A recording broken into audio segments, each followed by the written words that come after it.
Boa noite, boa noite. É uma honra poder estar celebrando Jesus mais uma vez nessa noite e em mais uma live. De verdade, eu gostaria que você convidasse a pessoa que está aí na sua casa, do seu lado e de verdade, antes de tudo, compartilhe o link, compartilha isso aí para o seu amigo, para alguém próximo a você, para a gente celebrar Jesus nessa noite junto, amém? E feliz Dia dos Pais.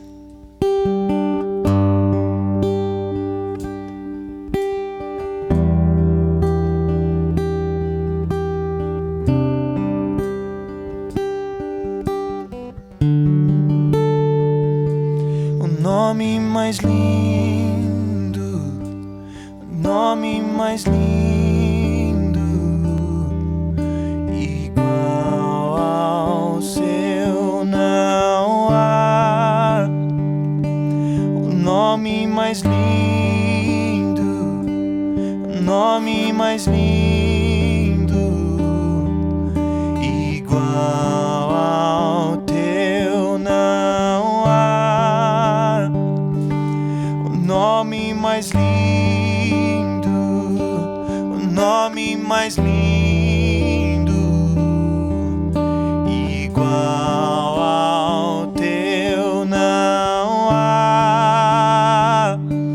E toda culpa, toda vergonha, meu amado em si levou. Todo pecado foi derrotado, mais alvo que a neve me tornou. O nome mais lindo, o nome mais lindo, igual ao teu não há.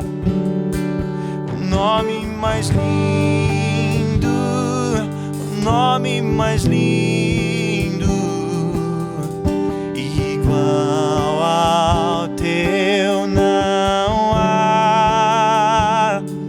E toda culpa, toda vergonha, o meu amado em si levou.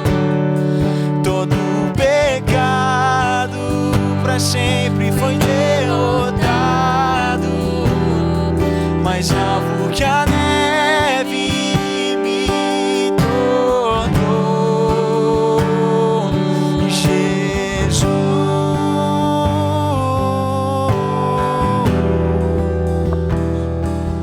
Jesus,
Jesus. Em 1 João 4:17 diz assim: perfeito é o amor de Deus para conosco, para que tenhamos confiança no dia do juízo. Porque qual Ele é, somos nós também nesse mundo. Nós somos o que Ele é, nós temos o que Ele tem, por causa do que Ele fez, por causa do que Ele fez. Vamos declarar juntos: nós somos o que Ele é, nós temos o que Ele tem, por causa do que Ele fez. Nós somos o que Ele é, nós temos o que Ele tem.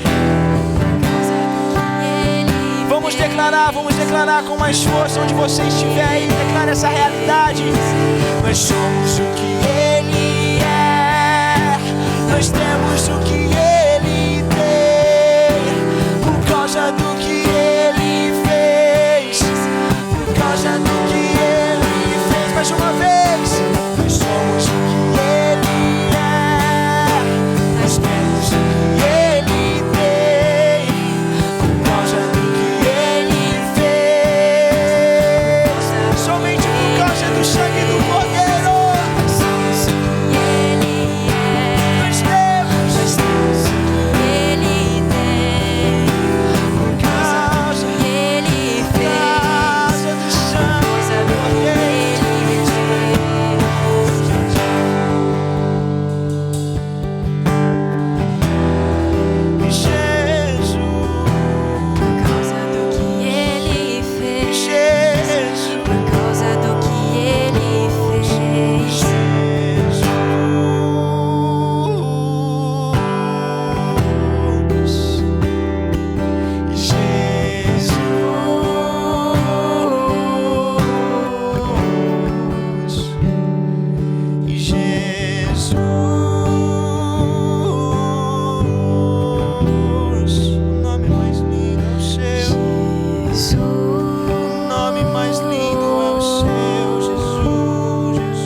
Acima de todo nome, aquele que venceu a morte, aquele que venceu a morte, aquele que venceu o mundo, venceu o pecado, que está hoje aqui conosco.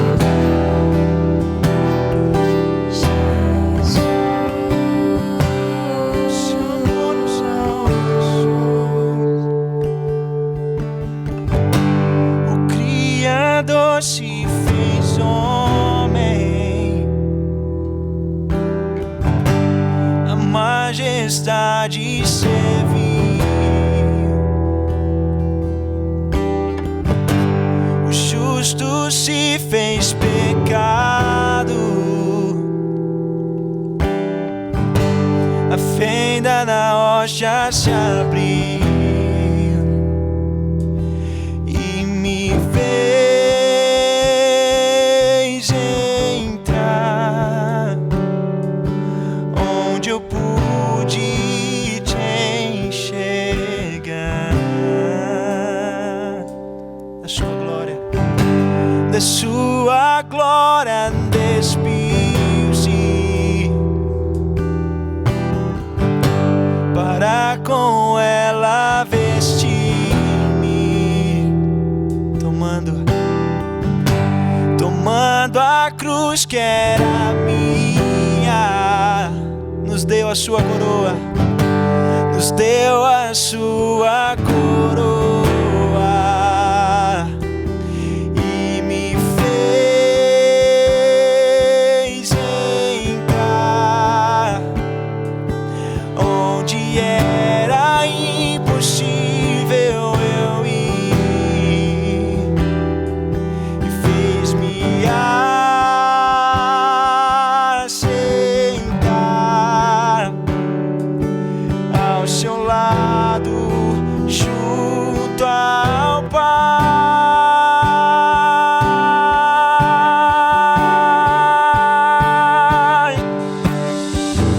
Não quero cantar mais nada além da obra consumada de Jesus,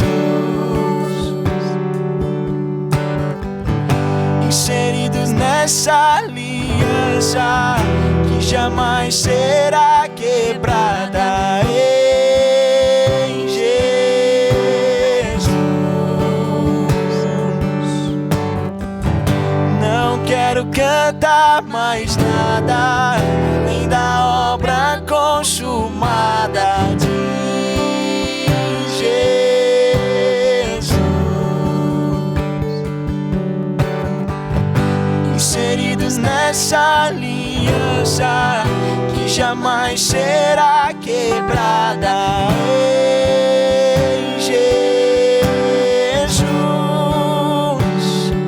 pois unicamente, definitivamente, Jesus é suficiente, Jesus é suficiente, pois unicamente,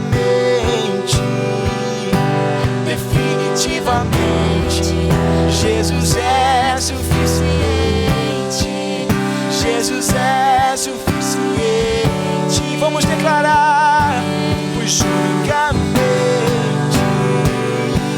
definitivamente, Jesus é suficiente, Jesus é suficiente, pois unicamente, definitivamente, Jesus é suficiente, Jesus é suficiente. Mais uma vez, pois unicamente, definitivamente, Jesus é suficiente, Jesus é suficiente.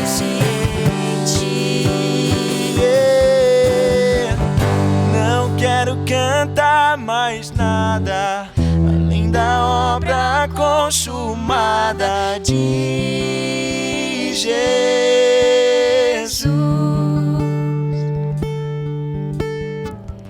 inseridos nessa aliança que jamais será quebrada em Jesus,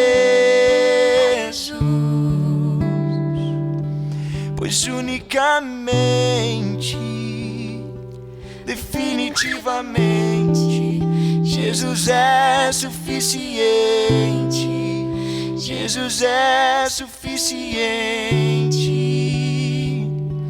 pois unicamente, definitivamente, Jesus é suficiente, Jesus é suficiente.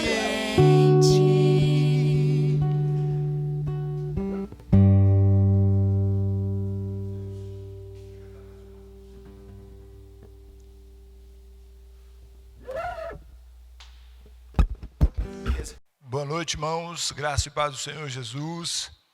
Amados, é um privilégio poder estar aqui mais uma vez, poder compartilhar a palavra do Senhor. E eu quero, amado, em nome de Jesus, parabenizar todos os pais, né? Que hoje nós comemoramos aí Brasil inteiro, no mundo inteiro.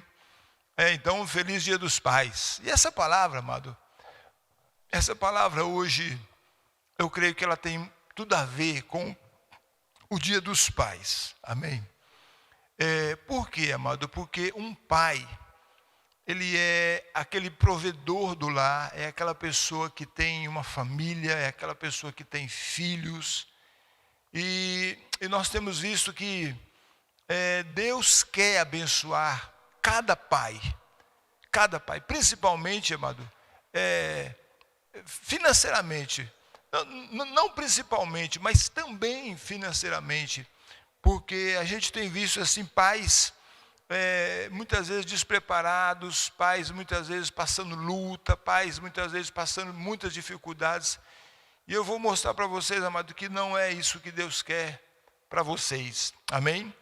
Então, o título da pregação de hoje seria: dízimo, é da nova ou é da velha aliança? Né? Então, nós sabemos que lá na velha aliança existem vários mandamentos, várias leis, preceitos, e não deixa de ser, né, um dos preceitos da velha aliança. Mas nós vamos entender nessa noite que mais do que ser da velha aliança, ele vem antes da velha aliança, ele vem durante a nova aliança, e mais do que nunca, nós precisamos entender o valor do dízimo. Amém? Dentro do plano de Deus, não só, amado, para a minha vida ou para a sua vida, mas para todo o estabelecimento do seu reino aqui na terra, para o cumprir dos seus planos, dos seus projetos aqui na terra. Amém? Então nós vamos orar. Pai, nós pedimos que o Teu Espírito Santo fale conosco nessa noite, fale com cada irmão, com cada irmã, ó Deus, e principalmente, ó Deus, com cada pai. É o que nós pedimos em nome de Jesus. Amém? Então, amado, tudo aquilo que Deus tentar fazer na terra, amado, não vou dizer que Ele só vai fazer, porque Deus não pode ser limitado, mas Deus irá fazer principalmente através da sua igreja. Então, Ele vai levantar os recursos virão para a igreja poder fazer ou realizar os seus planos, os seus projetos. Por quê, amado? Porque a Bíblia diz que a igreja é o corpo de Cristo presente aqui na terra. Amém? Então, normalmente, amados, os recursos, eles vêm direto de Deus para a igreja. Então, existem exceções, né? Mas normalmente Deus não vai usar um político, não vai usar uma verba do Estado, uma verba, uma emenda parlamentar, por exemplo, para cumprir um projeto do seu reino. Não. Na maioria das vezes, Deus vai usar, amado, Deus vai usar a própria igreja, dando os recursos direto para a igreja. E como, irmãos, a igreja somos nós, como a igreja é eu e você, então Deus irá colocar os seus valores, Ele vai colocar a verba que Ele precisa para esse projeto, os valores que Ele precisa para esse projeto, nas mãos da igreja, que é na minha mão e na tua mão. Amém? Agora, parte desses valores, ou boa parte desses valores, ou em alguns casos até tudo, Deus vai direcionar, Ele vai falar ao meu coração, ao teu coração, vai nos instruir a devolver aquilo que Ele está contando para que os seus projetos se realizem. Amém? Ou simplesmente, amado, a generosidade. Às vezes Deus não vai nem precisar falar com você, mas simplesmente a tua generosidade vai levar você a ter uma atitude de devolver para a obra de Deus aquilo que você entende que é recurso de Deus para a obra de Deus. Amém? Por quê? Porque tudo aquilo que Deus tem para fazer através da sua igreja, Ele vai colocar esses recursos na tua mão, porque você faz parte da igreja.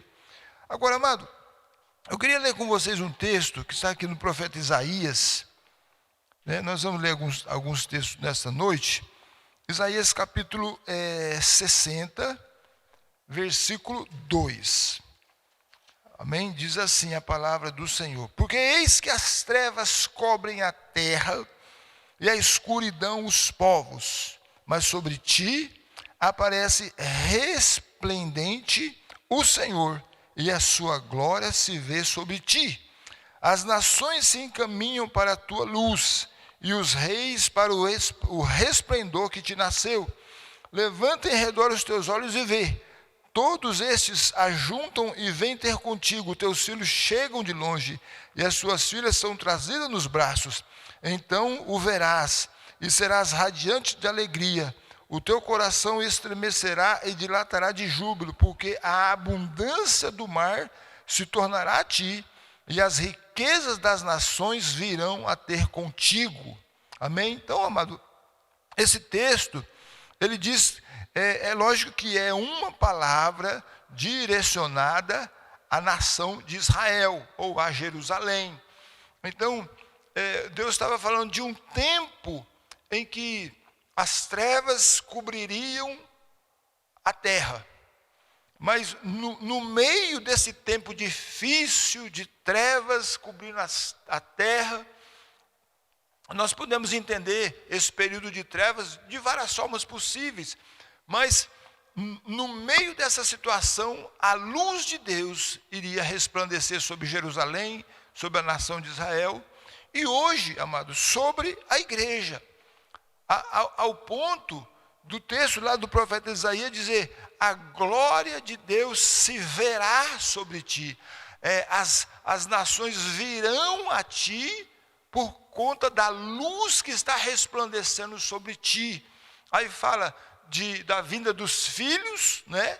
E depois fala também da vinda da riqueza das nações.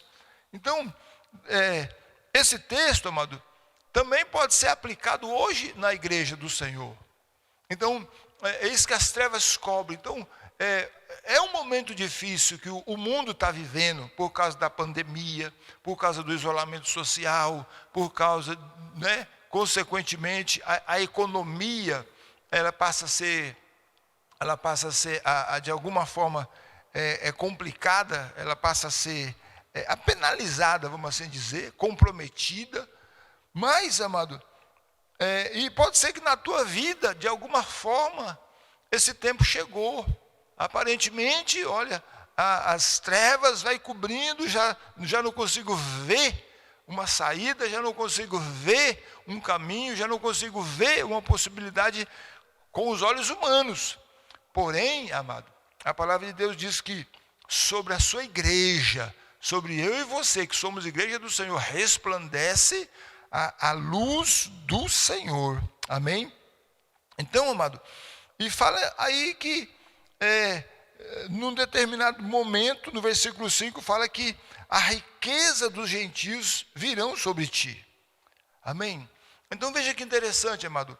José do Egito, ele viveu esse período de trevas, né? Então ele perde a sua liberdade, ele perde o contato com a sua família, ele perde o cuidado direto do seu pai, é traído, é obrigado a conviver com a dor da traição dos seus irmãos. Enfim, amados, ele teve seus direitos sociais, políticos, os seus direitos humanos enfim, civis, todos eles violados. E ele então é arrancado ali da sua liberdade e vai ser levado então como escravo, né? É chegado um período de trevas sobre a vida de José. Porém, irmãos, naquele período de trevas, resplandece sobre a vida de José a luz do Senhor. E diz o texto, amado, que ele então é levado para a casa de Potifar, e Potifar percebeu que tudo que José fazia prosperava, e o colocou então sobre toda a sua casa. E aí tudo que José fazia prosperava. Ele coloca José sobre o campo, e tudo que José fazia no campo prosperava. E aí, irmãos, e era notável que algo estava acontecendo sobre a vida de José. Então, nós vemos aqui um exemplo, amado, de que no período que era para ser de trevas, ou após as trevas, vem a maravilhosa luz de Jesus. E as pessoas viram. Irmãos, e qual tamanha não foi a luz que brilhava sobre a vida de José? José, então, depois interpreta o sonho de Potifar, né? No momento de trevas, aprisionado injustamente, porque não quis tocar na mulher de Potifar, foi acusado injustamente, estava vivendo um período difícil lá no cárcere, e aí ele sai dali e vai brilhar novamente, vai ser o primeiro ministro do Egito, então vai governar o Egito, vai trazer prosperidade tamanha para o Egito. A Bíblia diz, amado, que José pegou todo o dinheiro possível da época. A hora que acabou o dinheiro, ele pegou todas as terras possíveis da época. A hora que acabou todas as terras, ele começou a comprar pessoas, que na época era normal, né? Ele comprou pessoas e tudo passou a ser de Faraó. Então é bem provável, amado, que todo aquele poder que se conheceu depois na história do Egito, José estava ali ajudando a construir toda aquela fortuna. Mas bem, então, amado, todas essas coisas que acontecem, elas têm um propósito, né? Aqui em 1 Coríntios, no capítulo 10, vamos ver o que diz, 1 Coríntios 10, versículo 1 Coríntios 10, versículo 11, diz assim: essas coisas lhes sobrevieram como exemplos e foram escritas para advertência nossa, de nós outros, sobre quem os fins dos séculos estão chegando. Então, o apóstolo Paulo escreve aos Coríntios e começa a citar exemplos da história de Israel, assim como eu citei para vocês aqui, né? Então, essas coisas aconteceram como exemplos para nós, advertência, tanto no sentido positivo como no sentido negativo, mas aqui mais especificamente no positivo. Então, eles viveram, José, por exemplo, estava vivendo um momento de trevas, mas no meio das trevas resplandece a gloriosa luz de Deus sobre a vida de José. Irmãos, e quão tremendo não foi aquilo que Deus fez através de José. Então, tudo aquilo que acontecia no Velho Testamento, lá na Velha Aliança, nas Escrituras, serve de exemplo. Amém, amados? Sempre vai apontar para a nova aliança, vai apontar para a igreja de Jesus, para o reino do Senhor Jesus Cristo que está sendo implantado na terra, vai apontar, amado, para tudo aquilo que a igreja do Senhor vai viver. Irmãos, e tudo isso tem a ver com a manifestação da glória de Deus, com a glória de Deus resplandecendo sobre a igreja do Senhor. Amado, e você é a igreja do Senhor. Nós somos igreja do Senhor. Então, não dá para pensar numa igreja abençoada sem pessoas abençoadas. Numa igreja próspera que reflete a glória do Senhor, sem que pessoas sejam prósperas, refletindo a glória do Senhor. Então, tudo isso que acontecia aponta para os nossos dias. Veja que em Romanos capítulo 15, no versículo 4, diz assim, ó, quer ver? Romanos 15, 4. Mas tudo quanto outrora foi escrito, para o nosso ensino foi escrito, a fim de que pela paciência e pela consolação das Escrituras tenhamos esperança. Então, tudo que foi escrito para nos ensinar, para que nós tenhamos esperança. Então, analisamos. A vida de José terminou com uma tremenda vitória, então eu creio que na minha vida será igual. Davi lutando contra Golias, foi um final feliz, uma vitória tremenda, então eu vou enfrentar os meus Golias. Então tudo isso serve para nós hoje termos esperança. Então hoje nós entendemos que aquelas coisas que aconteceram no passado têm a ver com aquilo que Deus quer fazer hoje. Amém? Então, uma outra situação, irmãos, que fala de trevas, é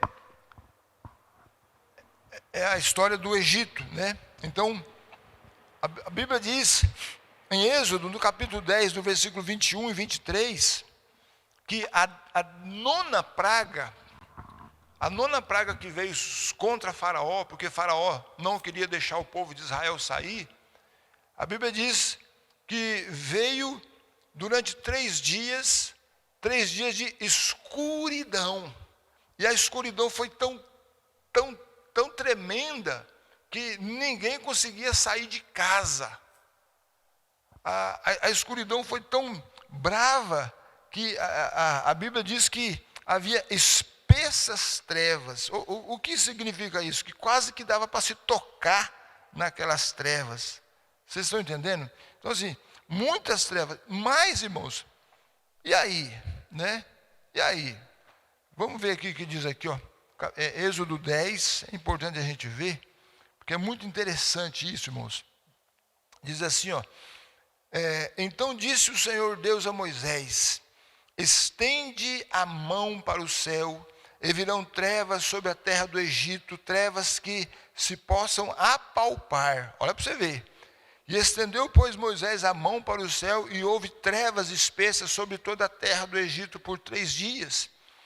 E não viram uns aos outros, e ninguém se levantou do seu lugar por 3 dias, porque todos os filhos de Israel tinham luz, porém, todos os filhos de Israel tinham luz nas suas habitações. Amém, amado? Olha que coisa tremenda, amado. Então, a nação do Egito estava ali debaixo de juízo, havia trevas, ao ponto de se poder apalpar aquelas trevas, mas na casa de cada filho de Israel, né, dos hebreus, havia luz. Aleluia, aleluia, aleluia. Então, querido, vê que a palavra de Deus se cumpre. Eis que as trevas cobrem o Egito, mas sobre o meu povo resplandece a maravilhosa luz do Senhor. Então, o povo de Israel ali, amado, representa a igreja hoje. Então, o que nós temos que entender, amado, é que conosco algo tem que ser diferente. Conosco a luz de Deus vai brilhar. Se o mundo está em trevas, nós vamos viver na luz. Se o mundo está passando luta, nós temos que viver em vitória. Amado, se lá fora a pobreza está dominando, nós precisamos ser diferente. Porque, amado, existe uma palavra sobre a igreja do Senhor. Amém? A palavra lá de Isaías, capítulo 60, versículo 5, diz que a riqueza dos gentios virá para você. Amém? Então, no meio dessas trevas, resplandece a luz. Então, querido, continuando, irmãos, aqui ainda em Hebreus, depois da nona veio a 10ª praga. A 10ª praga, os irmãos já sabem qual foi: a morte dos primogênitos.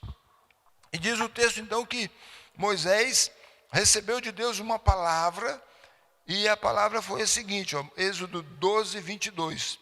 Tomai um molho de isopo, molhai o sangue que estiver na bacia, marcai a verga da porta e as suas ombreiras com o sangue que estiver na bacia. Nenhum de vós saia da porta da sua casa até pela manhã, porque o Senhor passará para ferir os egípcios.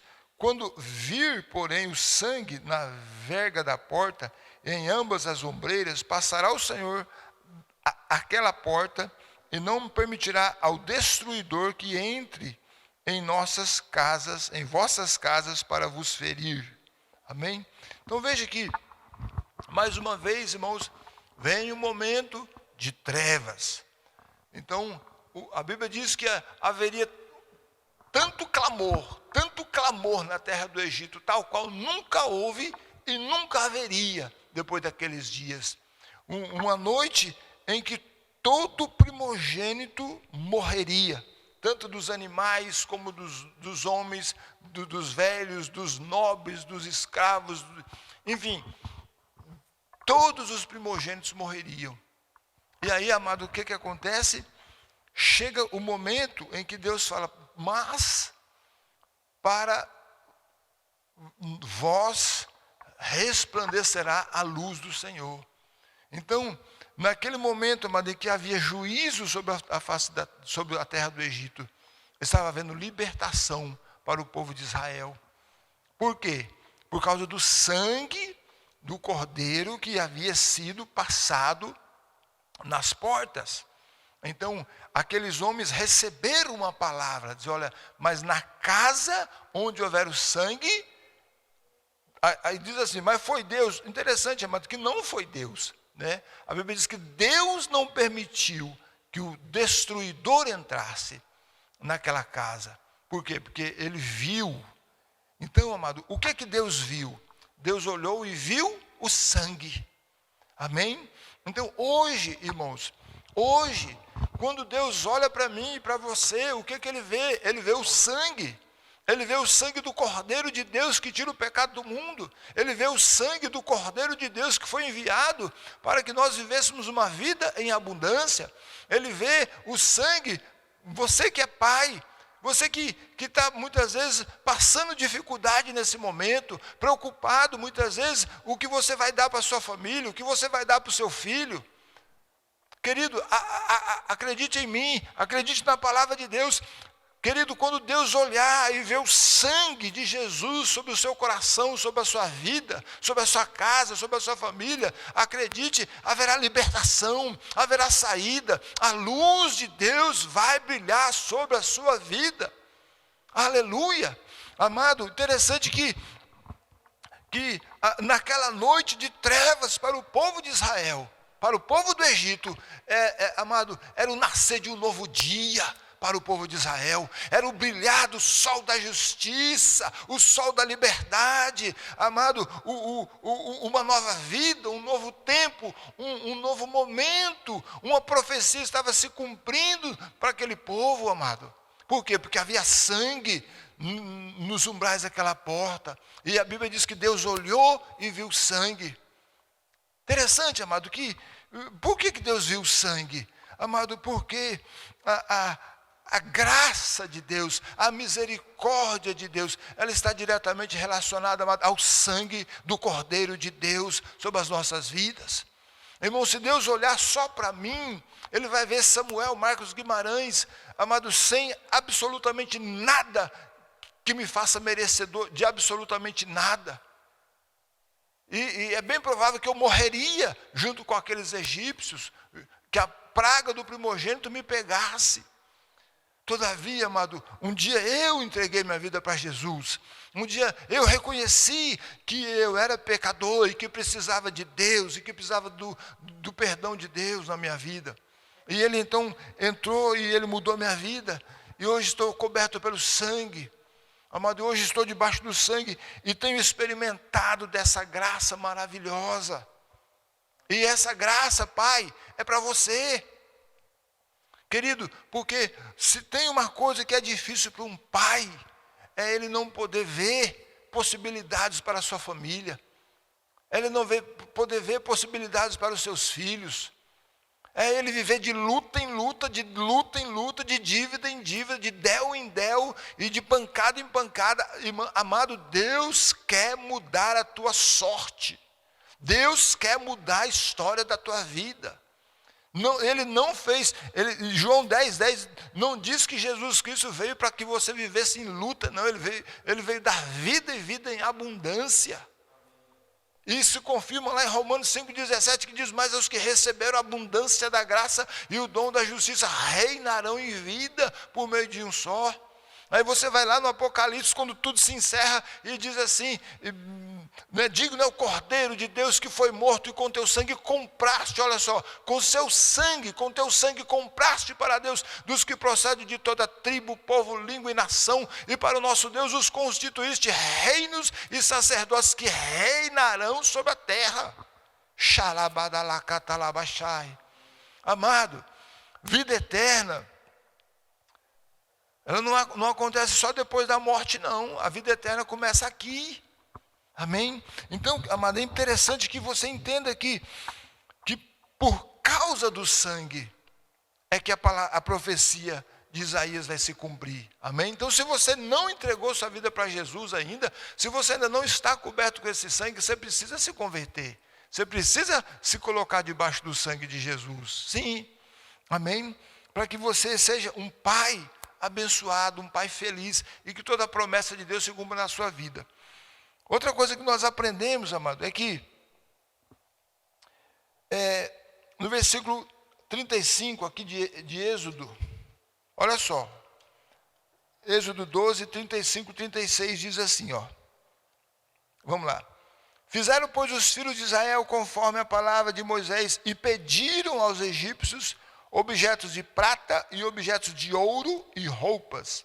E o Senhor fez que o seu povo encontrasse favor da parte dos egípcios, de maneira que esses lhes davam o que pediram e despojaram os egípcios. Aleluia! Era aqui nesse ponto que eu queria chegar. Então, os recursos, amém?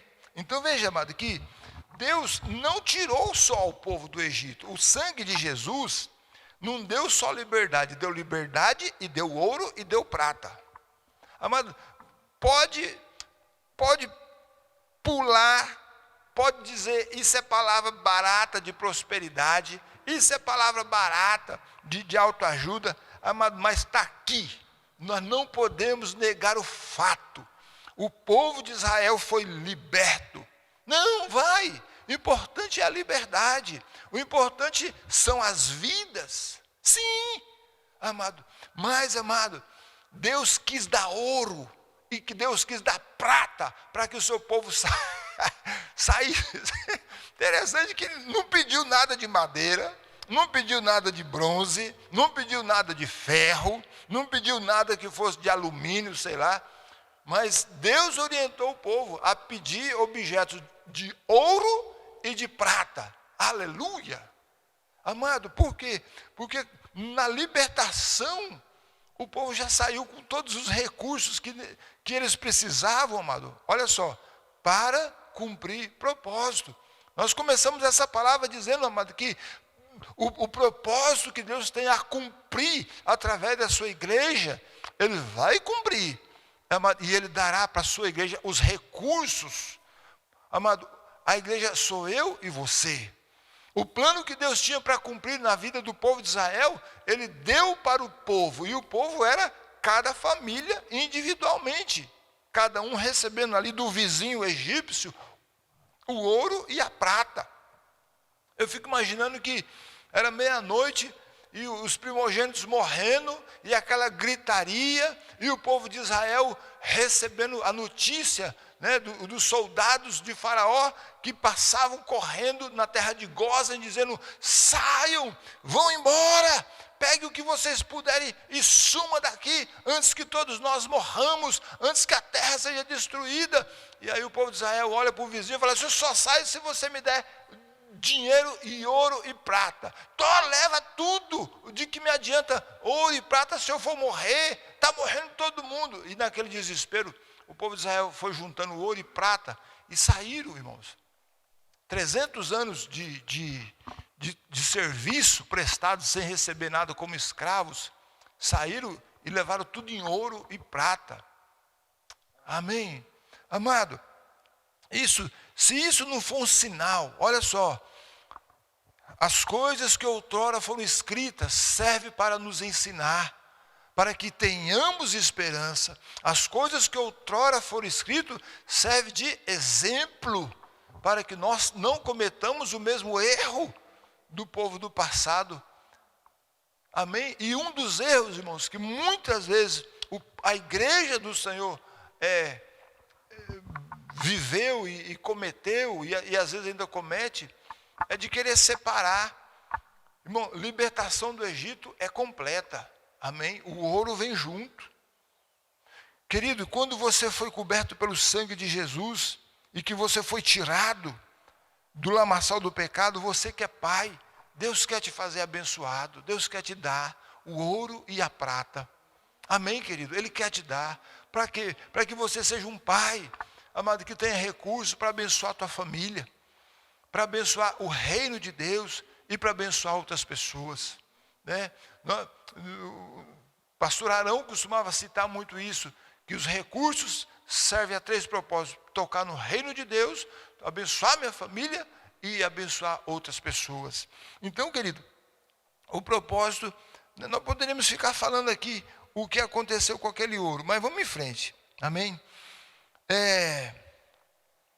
Veja bem, irmãos, precisamos entender então que há um propósito para o uso do dinheiro, amém? Então, em Lucas capítulo 16,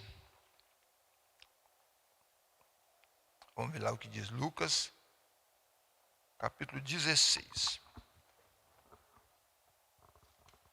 Diz assim a palavra de nosso Deus, versículo 9 em diante. Eu vos recomendo das riquezas de origem iníqua fazei amigo, para que quando aquelas vos faltarem, esses amigos vos recebam nos tabernáculos eternos. Quem é fiel no pouco, também é fiel no muito, e quem é injusto no pouco, também é injusto no muito. Se, pois, não vos tornaste fiéis na aplicação das riquezas de origem injusta, quem vos confiará a verdadeira riqueza? Se não vos tornaste fiéis na aplicação do alheio, quem vos dará o que é vosso? Amém? Então veja, amado, que esse texto fala de um servo, um mordomo, que cuidava do dinheiro do seu senhor, mas ele era infiel. Ele era desleal. Ele era o quê? Ele era corrupto. Ele era salafrário. Então, ele era do tipo que levava vantagem ali numa administração fraudulenta. Foi descoberto e o seu senhor disse: passa a conta da tua servidão. E ele então viu que ia ser demitido daquela administração. Então ele correu lá e deu um jeito de armar uma cama, né? Para quando ele caísse então em cima daquela cama. Aí o Senhor Jesus disse: olha, esse homem usou as riquezas ilícitas e construiu amigos. Então, quando faltou a riqueza, ele tinha os amigos, embora esses amigos foram granjeados com a riqueza iníqua. Aí Jesus vai e diz: se você, aí ele cita aquele servo, né? Se aquele servo não foi fiel na aplicação das riquezas de origem injusta, quem vos conferirá as verdadeiras riquezas? Aí ele diz: se não vos tornaste fiéis na aplicação do alheio, quem vos dará o que é vosso? Então, o que Jesus estava ensinando aqui, irmãos? Que, primeira coisa que nós aprendemos, que todo dinheiro, de alguma forma, querido, ele é injusto. Por quê, pastor? A Bíblia diz que é o amor ao dinheiro que é a raiz de todos os males, né? Mas, amado, de alguma forma, o dinheiro sempre ele traz alguma injustiça. Esses dias eu estava fazendo um negócio, aí eu peguei o contrato, fui ler, o contrato falava de 6% de juro ao mês. A hora que eu comecei a ler, eu vi que não era só 6, era 12. Tinha juros embutidos ali na formação das prestações e que não foi citado. Então, muitas vezes acontece essas coisinhas, né, que ficam ali nas entrelinhas, né? Então, você vai comprar um carro, o cara fala: eu juro de 1,5 ao mês. Aí você fala: opa, é pouco. Aí depois você vai saber que tinha juro composto, que não era só aquilo, tinha mais. Enfim, amado, sempre tem de alguma forma ali alguma injustiça que envolve o dinheiro, né? Aí então, o que nós precisamos fazer? Bem, a outra coisa que nós aprendemos é que eu tenho que ser fiel no uso desse dinheiro. Amado, porque se o dinheiro não é meu, ele é do meu Senhor. E se o meu Senhor me deu, eu preciso ser fiel. Olha só, Deus tem planos para cumprir aqui na terra, e para isso ele vai usar a sua igreja. Então ele vai dar os recursos para a sua igreja. Agora, eu sou a igreja. Então, quando o recurso vem na minha mão, eu tenho que pensar, antes de mais nada, que eu faço parte de um reino. Eu faço parte de um propósito maior. eu faço parte de algo, amado, que está lá relacionado ao coração de Deus e à intenção de Deus aqui na terra. E esse recurso que Ele me deu tem que estar fluindo nessa direção e não na contramão. Amém? Então, por exemplo, hoje nós estamos firmes aqui no propósito de terminar a nossa construção. Então, Deus tem colocado, na verdade, recursos na mão de muita gente aqui, e graças a Deus muita gente tem devolvido esses recursos. Pastor, está aqui o recurso. Irmãos, nós temos ficado surpresos, mas mesmo assim, ainda há muitos que não estão agindo da forma correta, não estão sendo fiéis com o recurso alheio. Porque o recurso, na verdade, é de Deus, e se é de Deus, é alheio. Se é de Deus, eu preciso ser fiel em usar o recurso alheio e cumprir o propósito que Deus quer que eu cumpra com os seus recursos. Eu não posso pensar que é só meu, que é só para mim. Existe a parte que é minha, mas existe a parte que é de Deus. Amém, amado? Então, querido, é importante a gente entender isso. Aqui no versículo 9 diz que quem não é fiel com a riqueza injusta, quem não é, como é que ele vai ser, como é que alguém vai confiar nele a verdadeira riqueza? Não é? Se não sou fiel na aplicação do alheio, quem me dará o que é meu? Amado, se Deus tem plano para a sua igreja, para o seu reino aqui na terra, então Deus vai prover os recursos. Esses recursos vêm para a igreja. Agora, se a igreja, que sou eu e você, não somos fiéis na aplicação do alheio, que é aquilo que é de Deus, como é que Deus vai dar o que é nosso? Entenderam? Então, o que é nosso? O que é nosso é aquilo que nós temos falado muito aqui esses dias, irmãos, que Jesus já nos abençoou com toda a sorte de bênçãos espirituais em regiões celestiais, em Cristo Jesus. Amém? Então, existe um conjunto de bênçãos que são nossas, mas que não vêm para a terra. Elas são nossas, mas estão retidas no mundo espiritual. Elas não vêm para a terra. Por quê? Porque nós não estamos sendo fiéis. Nós não estamos sendo leais. Pastor, mas não é por mérito, é favor imerecido. Exatamente, amado.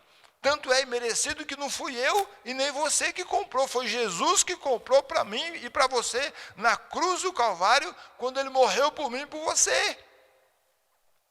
E está lá. Você não precisa fazer mais nada, você só tem que crer e receber. Agora, amado, a tua fé, a certeza de que você tem um Deus que cuida de você, você vai manifestar essa certeza. Quando você chegar e falar, não, Deus, esse recurso aqui é teu, porque você não tem medo de ficar sem, porque você sabe em quem você crê.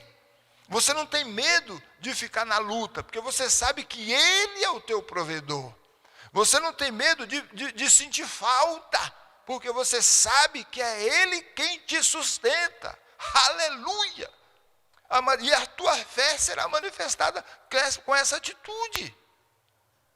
Amém? Você crê que você já foi abençoado com toda a sorte de bênçãos espirituais em Cristo Jesus? Então, amado, tem uma atitude de alguém que é crente, em nome de Jesus. Amém? Creia, amado, creia, porque quando você começa a ser fiel na aplicação do alheio, aí o que é teu começa a vir. O que é teu começa a se manifestar. O que é teu sai do mundo espiritual e vem para a terra. Amém? Então, amado, que mais que nós aprendemos? A outra coisa que nós aprendemos aqui é que o próprio Jesus diz que esses recursos terrenos são injustos. Agora veja bem, irmãos, vamos adiantar. Se são injustos, eu preciso abençoá-los. Bem, em Malaquias 3, de 9 a 11, é aquele texto clássico, né, que a gente usa para o dízimo, e tem lá no versículo 9 que diz, com maldição sois amaldiçoados, vós a nação todas, porque me roubais. Então veja bem, Hoje, irmão, para mim, para você que somos cristãos, nós acreditamos que Jesus já levou toda maldição na cruz do Calvário. Amém? Amém. Então não é Deus e nem Jesus que vai te amaldiçoar. Amém? Glória a Deus. Da parte dele vem bênção. Mas quem é que te amaldiçoa? Na verdade, amado, a maldição ela já está estabelecida.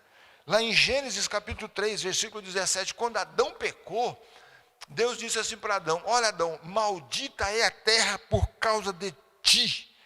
Né? Então, a terra foi amaldiçoada, irmãos, e só através de Jesus é que essa maldição é quebrada. Ou seja, o sangue do Cordeiro quebra toda a maldição. Porque a Bíblia diz que ele se fez maldição para que nós fôssemos benditos, abençoados. Muito bem. E como é que nós fazemos isso? A Bíblia diz, amado, a palavra de Deus diz que quando, deixa eu achar aqui o texto que eu marquei, quer ver? Está aqui, Lucas não, Malaquias não, Gênesis, Hebreus. Tem um texto que diz assim, amado, acho que eu não marquei esse texto, que diz assim, que quando a raiz é santa, a árvore é santa. Quando as primícias são santas, todo o resto é santo. Então, a forma que você tem de santificar, irmãos, o teu dinheiro, de santificar aquilo que você recebe, é você trazendo o dízimo.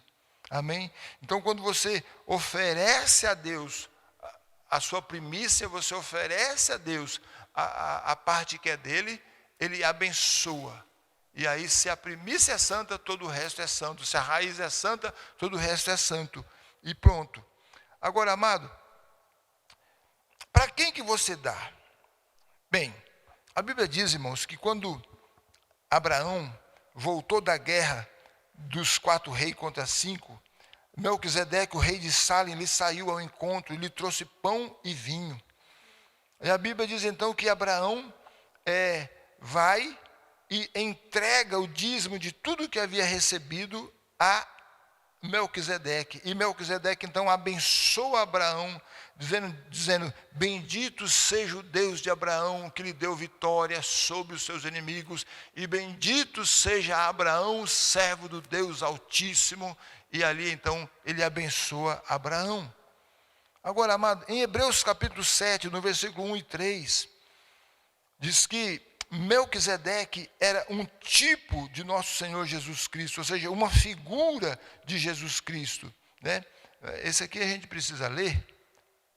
Hebreus capítulo 3. Deixa eu ver. Não, 7. Hebreus 7, de 1 a 3, diz assim, ó. Porque ele, Melquisedeque, rei de Salém, sacerdote do Deus Altíssimo, que saiu ao encontro de Abraão quando voltava da matança dos reis e o abençoou, para o qual também Abraão separou o dízimo de tudo. Primeiramente se interpreta rei de justiça e depois também rei de Salém, ou seja, rei de paz. Sem pai, sem mãe, sem genealogia, que não teve princípio de dias, nem fim de existência, entretanto, feito semelhante ao Filho de Deus, permanece sacerdote perpetuamente. Considerai, pois, como era grande este a quem Abraão, o patriarca, pagou o dízimo, tirando dos melhores despojos. Ora, os que dentre os filhos de Levi recebem o sacerdócio têm mandamento de recolher, de acordo com a lei, os dízimos do povo, ou seja, os seus irmãos, embora tenham esses descendido de Abraão. Entretanto, aquele cuja genealogia não se inclui entre eles, recebeu o dízimo de Abraão e abençoou o que tinha as promessas. Evidentemente, é fora de qualquer dúvida que o inferior é abençoado pelo superior. Amém? Então veja, amado, que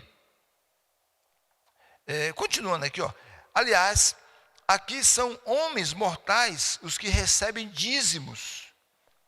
porém ali aquele de quem se testifica que vive. E por assim dizer também Levi, que recebe dízimos, pagou na pessoa de Abraão. Amém? Então, olha que interessante, amado. O autor está dizendo, aqui, quem recebe dízimo são os filhos de Levi, né? Mas lá, quem recebeu o dízimo é aquele que vive. Então, quem é que vive, irmãos? Deus. Quem é que vive? Jesus. Quem é que vive? Aquele que ressuscitou. Olha o que diz. Olha o que diz. Versículo 8. Aliás, aqui são homens mortais os que recebem dízimo. Então, que ele está se referindo à lei. Porém, ali é aquele a quem se testifica que vive. Ou seja, Melquisedeque recebe, ou seja, ele está vivo. Então, se Melquisedeque é um tipo de Jesus, então quem é que está recebendo? Quem é que está recebendo o dízimo? Jesus. Amém? Quem é que recebe? Jesus. Para quê? Para abençoar, amado, toda a tua família, todas as tuas finanças, todo o teu dinheiro. Amém? Então, amado, uma outra coisa que nós aprendemos, irmãos, é que é interessante, né, que quando Abraão vem para dar o dízimo para Melquisedeque e devolver para o rei de Sodoma o que era dele, o rei de Sodoma diz assim, o rei de Sodoma aqui, irmãos, é um tipo do diabo, viu? Se Melquisedeque é um tipo de Jesus, Abraão também é o nosso pai na fé, o rei de Sodoma é um tipo de diabo, de Satanás. Aí ele fala assim, não, Abraão, eu quero me dar só as vidas, o resto você fica com você. Olha a conversa do diabo. O importante são as vidas, dinheiro, não. Só que Abraão, irmãos, não caiu na conversa do diabo. Abraão, ele tratou corretamente com as vidas, mas também tratou corretamente com o dinheiro. Ou seja, ele pagou para o rei de Sodoma o que era do rei de Sodoma, ele devolveu para quem de direito tudo aquilo que era propriedade do outro, deu o dízimo corretamente e recebeu de Melquisedeque a bênção. Aleluia! Amém, amado? Então, o que nós aprendemos aqui é que temos que fazer ou tratar corretamente com as vidas, mas também tratar corretamente com o dinheiro. Porque o rei de Sodoma jogou uma conversa em Abraão, dizia, me dá só as vidas, que é o mais importante, o resto você deixa. Só que Abraão falou, não, o dinheiro é tão importante quanto as vidas. Hoje, amado, no reino de nosso Deus, nós temos que ter essa visão, é importante ganhar vidas, mas é importante também ter recursos, amém? Há coisas, amado, que Deus intenta fazer, e Ele tem plano para fazer. Então nós precisamos, amado, ser fiel com o dinheiro, para que Deus confie a nós aquilo que é nosso. Pai, ser fiel na devolução do dízimo e das ofertas, para que Deus dê para você o que é teu. O que é teu? O que Jesus conquistou para você na cruz do Calvário, e que já te abençoou com toda a sorte de bênçãos espirituais em regiões celestiais em Cristo Jesus, e que está lá, e que ainda não veio, e Ele vai te entregar o que é teu. Amém? Então, querido, guarda essa palavra no teu coração, em o nome do Senhor Jesus. Amém? Vamos orar. Põe a mão no seu coração, você que é pai, você que nesse dia de domingo está comemorando aí o Dia dos Pais, você seja pai novo, pai velho, pai, né? Enfim, a esposa está grávida ainda. Acredite, amado, Deus quer confiar a você aquilo que é teu. Ele quer liberar na tua vida aquilo que é teu. E o que é teu? Aquilo que Jesus conquistou para você na cruz do Calvário. Então, recebe essa verdade, recebe essa palavra, amado, e exercite a tua fé. Acredite que se Deus não te der, amado, tampouco você vai conseguir pelo teu próprio esforço. Então, exercite a sua fé, amado, devolvendo, sendo fiel, devolvendo para Deus aquilo que é dele. Amém? Vamos orar. Pai, nós abençoamos, ó Pai, esse meu irmão, essa minha irmã, essa família. Ó Deus amado, que, ó Deus, nesse dia dos pais, Senhor, ó Deus, precisa de uma revolução na sua vida espiritual, na sua vida familiar e também, Deus, na sua vida financeira. Ó Deus, faz uma revolução acontecer. Ó Deus, para que a bênção de Abraão chegue até essa família. Ó Deus amado, que assim como o povo de Israel, quando saiu do Egito em liberdade para uma nova vida, mas também saiu com ouro e saiu com prata. Ó Deus, que essa mentalidade mude. Ó Deus amado, que essa forma de ver o mundo mude. Ó Deus, e que esse meu irmão, ó Pai, aprenda a confiar, aprenda a entender, ó Deus amado, que o Senhor há de abençoá-lo com recursos sobrenaturais, ó Deus, e que ele entenda, Pai, que parte desse recurso é teu, e que ele seja fiel no uso do recurso alheio, para que o Senhor confie a ele aquilo que é dele, aquilo que é da família, que é dos filhos, e que ele prospere, Pai, de maneira sobrenatural. É o que eu te peço em nome do Senhor Jesus Cristo. Amém. Amém, querido? Amado, tenha um bom domingo. Nós estamos encerrando a nossa live aqui. E que Deus abençoe a todos. Feliz Dia dos Pais. E que Deus abençoe em nome de Jesus. Amém.